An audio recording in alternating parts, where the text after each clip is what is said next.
time. This is your your reminder that this meeting is being electronically recorded.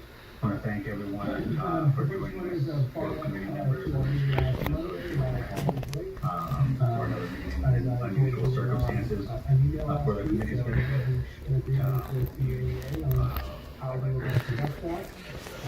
I'm pleased to report that, as I promised on Monday, we are able to offer a 3-week learning to students during that break as a result of and I will call on you and we'll work out as best we can. With that, I will turn it over to Superintendent to report. In that we have only 2 school days, so only 2 work days for the teachers. But by canceling our normal meeting schedule and taking planning out of their day, we're able to offer enough support for students and families through communication and direct activities that we think that it will be an adequate use of learning experiences for students, and we're giving them a lot of free time together.